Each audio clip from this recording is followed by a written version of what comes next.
So question 1, we have a function. We need to find all of our 3 partial derivatives. So with respect to x, with respect to y, and with respect to z. Let's just think about this like a typical square root. So 4x squared plus y squared plus 2z squared to the 1/2.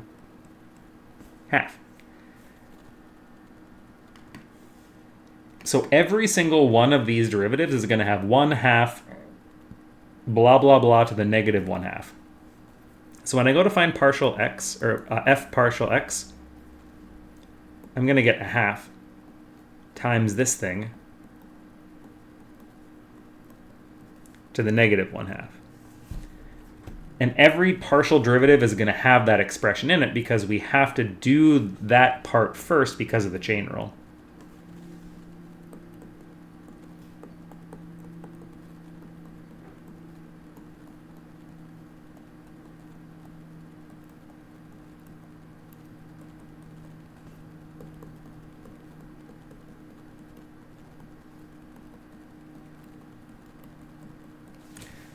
Now, the tricky part's going to be trying to figure out what we got to pop out on the other side. So it's going to be a partial derivative of this expression with respect to a certain variable. So for our first one, we're looking for a partial derivative with respect to the variable x. So we're going to treat y and z as constants. So if we look at our 3 expressions, we're going to get 4x squared. We can take the derivative of that. So 4x squared, that will give me 8x. And then I'm going to treat y and z as constants. So we would technically get plus 0 plus 0. And so this, I believe, should be our partial derivative with respect to x. If we do the same thing with the one underneath, we'll get 0 plus 2y plus 0. And then finally for z, we should get 0 plus 0 plus the derivative, or partial derivative, here of 2z squared. So 4z, I believe, is what we're going to pop out here for our partial derivative with respect to z. Yeah, so 8x, 2y, and 4z. Yeah, absolutely. Oh, I see. So we need a partial derivative with respect to the x variable, and then we need a partial derivative with respect to the y variable. We do not need to do a product rule here, but we do need to figure out what we are taking the derivative bits of. So it's going to be this bit here that I'm highlighting that I think is going to be the important thing to look at when we go to calculate these derivatives. So in the first one, I'm going to think about sine 4y as constant. We also have a number 9 as well. So this 9 and the sine 4y are just constant, so they're going to be multiplied by the derivative of e to the 4x. And the derivative of e to the 4x is 4e to the 4x. When we move down and look at the second one, this expression 9e to the 4x is now constant, and then we take the derivative of sine 4y. Derivative of sine is cosine. And then we'll have this extra 4 pop out because of the chain rule here in that derivative. Oh, logarithm. Can I do anything with this? Can I expand this logarithm? That might make this a lot easier to find the derivative of. Could we write fxy as... Can I bring this 1/3? I can do that, right? Because this is a logarithm.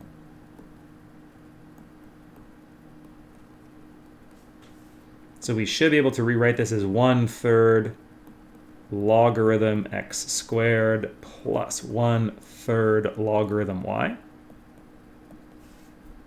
And then if I wanted to, I could probably even bring that squared out too. So we could get like 2/3 logarithm x plus 1/3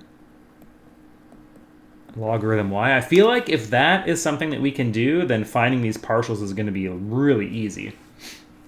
Okay, Jeff, you're on board with that? Sweet. So let's look at the partials then.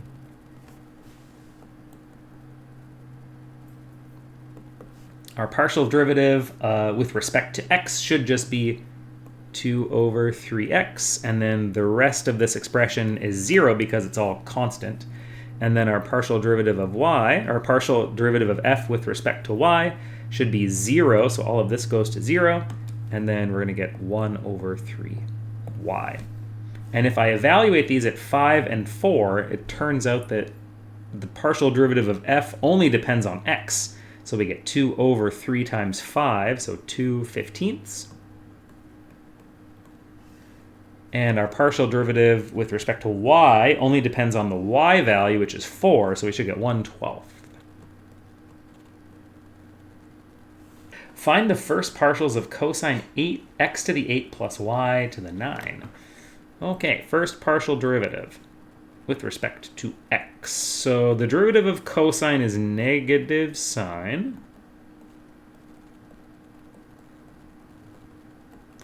And then we need to multiply by the derivative of the inside function, which is what I'm going to highlight here. So all of this makes up the inside portion.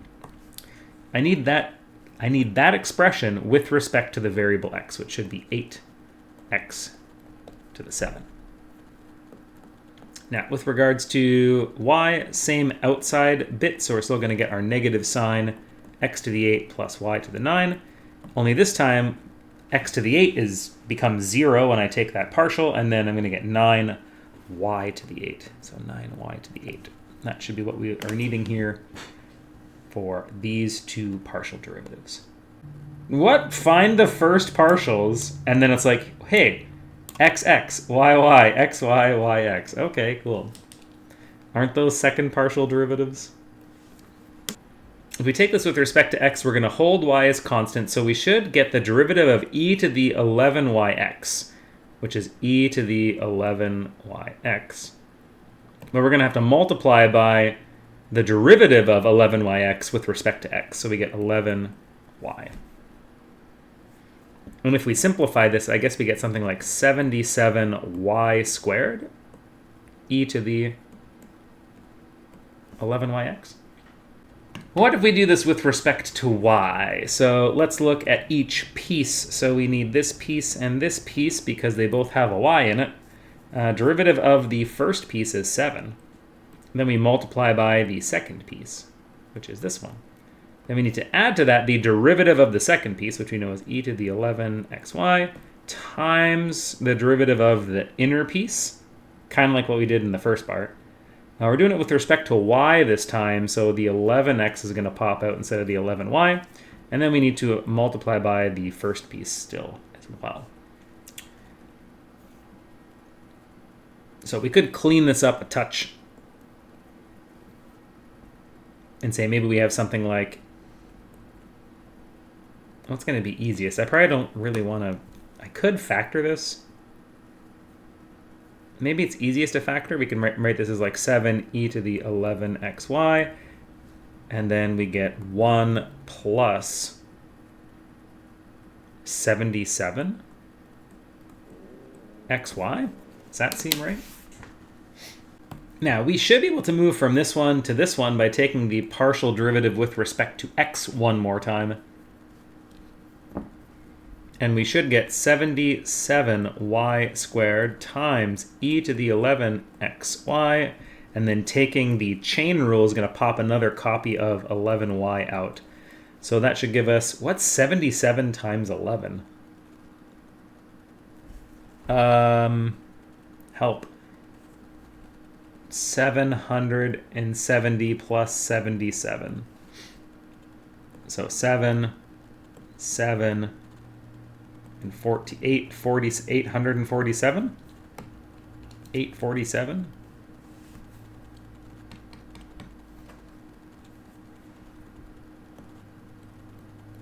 It doesn't follow the sandwich rule, so I don't know. I don't know. Is that right?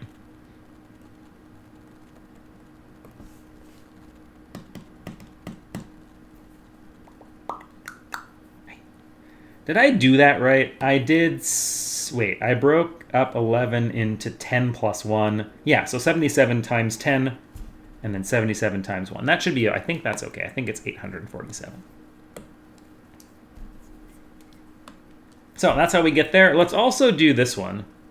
So if I take this one and I determine its derivative with respect to y, that'll get me here, right?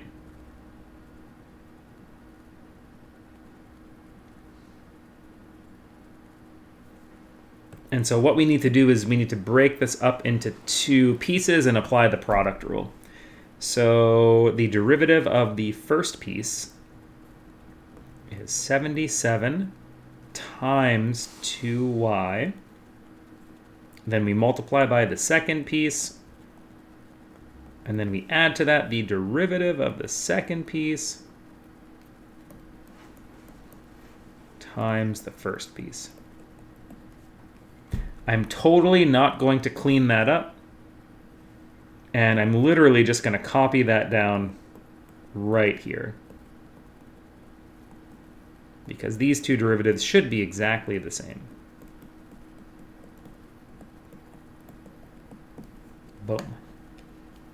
So the last one that we need to do is we need to start with fy and then take it one more time with respect to the variable y. And we probably are going to need a product rule again, aren't we? So we got this piece and then we have this piece.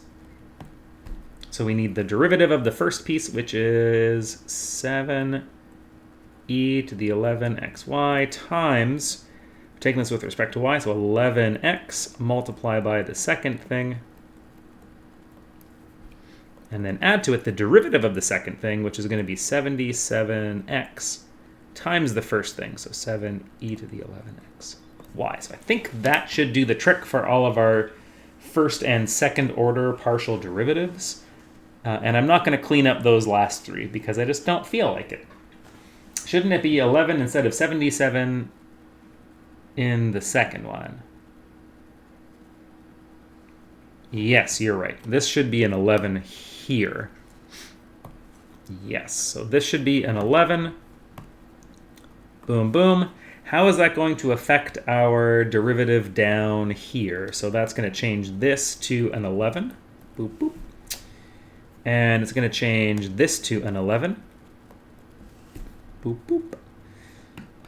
And is that what we're looking for? So the derivative of that times that plus the derivative of that times that. So I think that should update it and make it look good. How does that look to you?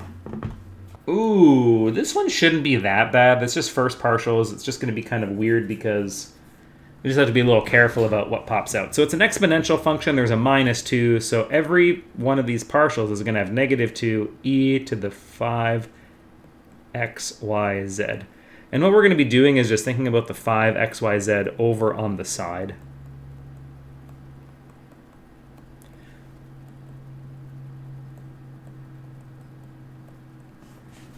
Because we do need to multiply by a derivative here, right? A kind of partial derivative.